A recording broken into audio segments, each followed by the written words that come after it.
Au Congo, en RDC, République démocratique du Congo, j'ai réalisé des choses qui m'ont vraiment fait mal au cœur. La plupart des bâtiments que j'ai vus, où il y avait un supermarché propre, c'est-à-dire un supermarché avec les normes conformes, un supermarché adéquat, n'appartenait pas aux Congolais. La plupart appartenaient aux Libanais, si pas les Pakistanais ou les Indiens. Et vous verrez la majorité des gens qui travaillent, qui sont en train de balayer, en train de nettoyer, en train d'essuyer, sont tous Congolais. Mais au management, c'est des Libanais. C'est exclusif. Et vous remarquerez aussi qu'à la caisse, il y a peut-être une Congolaise en train de donner et échanger de l'argent. Mais derrière elle, il y a toujours un Indien, ou un Libanais, ou un Pakistanais en train de vérifier ce qu'il est en train de faire. Ça fait mal de voir une population se battre chaque jour, pendant que tout ce qu'il y a de bien appartient aux Libanais. Les boîtes de nuit, les restaurants classe, tout ça, ça appartient aux Libanais. Maintenant, il y a une nouvelle vague. Il y a les Chinois qui arrivent aussi. Les Chinois qui sont là. Pendant que le Congolais se bat en spiritualité contre les démons de son village, contre les esprits qui ont été envoyés par sa tante pour détruire son avenir, le Chinois prie Bouddha pour que Bouddha lui donne l'opportunité de venir au Congo et s'enrichir. Pendant que le Congolais crie espérant aller à Dubaï, aller à New York ou en France, pour y trouver une vie meilleure, le Chinois prie Bouddha pour venir au Congo et s'enrichir. Dans les mines, dans les diamants, dans tout ce que ce pays a à offrir. À Kinshasa, il y a deux Kinshasa. Il y a Kinshasa et République de la Gombe. Gombe, c'est la ville. D'accord? Donc la ville est Kinshasa. La ville où il y a des bureaux est Kinshasa. Et ceux qui vivent dans Kinshasa ne sont pas nécessairement considérés ou respectés autant que ceux qui vivent dans la République de la Gombe, qui est la ville. Maintenant, la République de la Gombe, qui est la ville, a presque entièrement été vendue aux Libanais.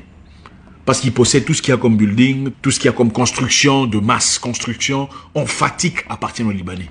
Je me demande un jour s'ils disaient, bon ok, désormais, nous on veut plus de vous les Noirs, restez là-bas, on va couper cette partie, ça va devenir le Liban. Vous faites quoi? Nous sommes ici dans un pays où tout est importé. Papier hygiénique importé, allumettes importées, pâte dentifrice importée, tout est importé par les Libanais ou les Chinois. Le Chinois prie Bouddha pour qu'il quitte la Chine et qu'il vienne au Congo, achète des terres à Kinshasa, des terres où il travaille le sable. Je ne sais pas comment vous appelez ça techniquement. Le sable qu'on vend aux Congolais pour aller construire leur maison. Donc le Chinois quitte la Chine, il vient au Congo, achète vos terres à moins cher, travaille le sable et vous revend le sable pour vos propres constructions.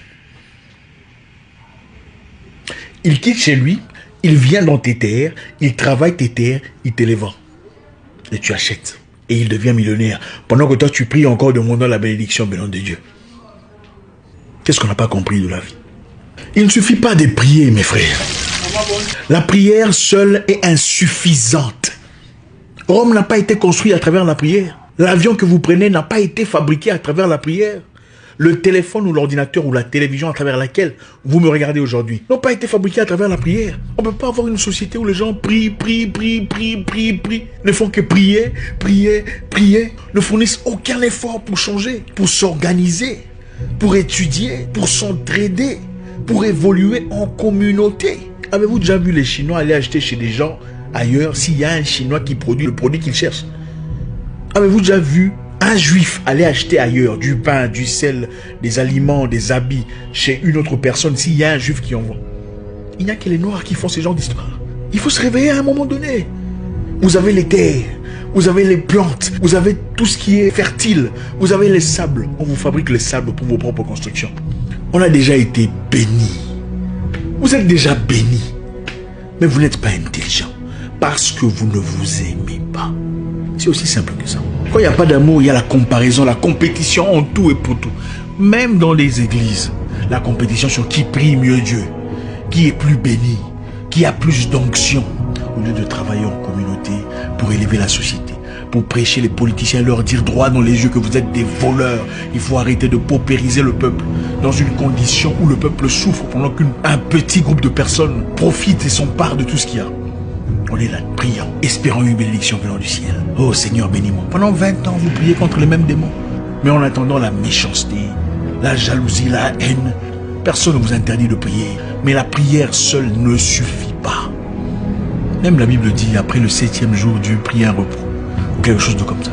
C'est-à-dire qu'il a travaillé. Vous ne trouvez pas ça anormal?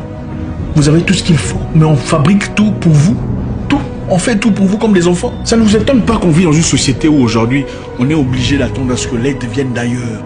Dans cette situation qu'on vit, ça vous étonne? Nous sommes comme des enfants, sans identité, sans direction. Il faut attendre que machin, truc, quelque part là-bas, fabrique un truc, vous savez de quoi je parle, pour que vous soyez tous machin, comme des animaux. Bonjour, Tonyo Amafo, Biso na Omba Wilera, Takasere Legi Makas. Qu'est-ce qui nous est arrivé? Oui, la Bible a dit qu'il faut prier sans cesse, mais la Bible a aussi dit il y a un temps pour tout.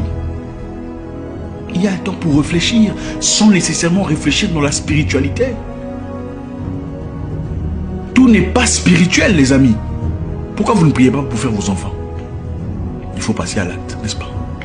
Pourquoi vous ne priez pas pour que vous soyez rassasiés? Il faut passer à l'acte. Quand vous puez de la bouche, pourquoi vous ne priez pas pour que la puanteur parle? Il faut brosser sa bouche.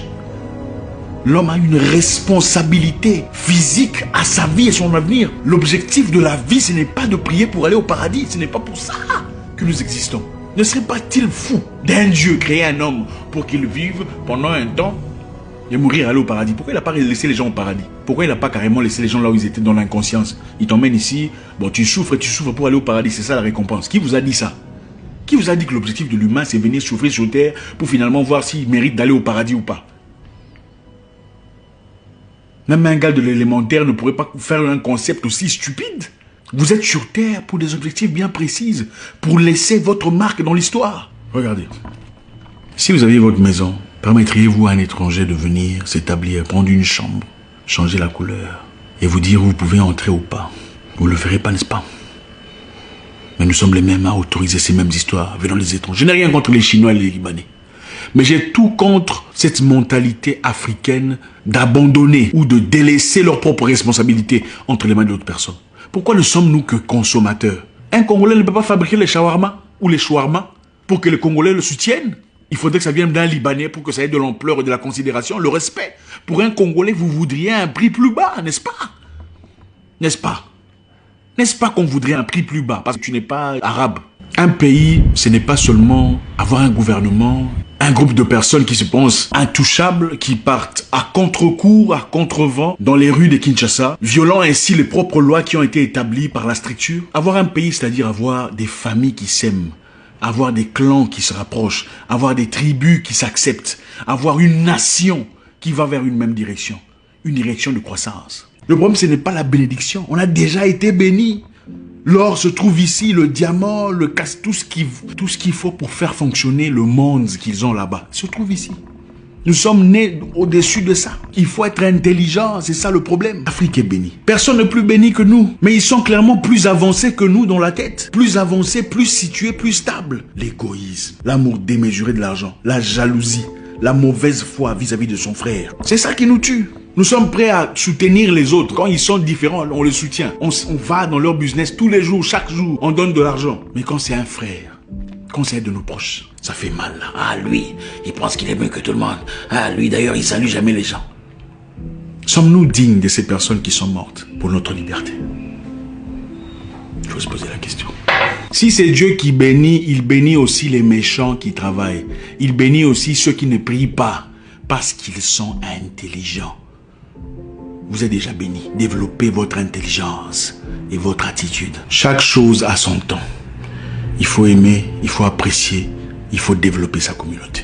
Les communautés des autres sont bien. On apprécie la Scandinavie parce qu'ils sont bien organisés. On apprécie leur système social dont on va profiter et abuser. Mais on peut créer ça chez nous. Pourquoi on ne le fait pas? Et quand on nous rejette là-bas, on crie au racisme.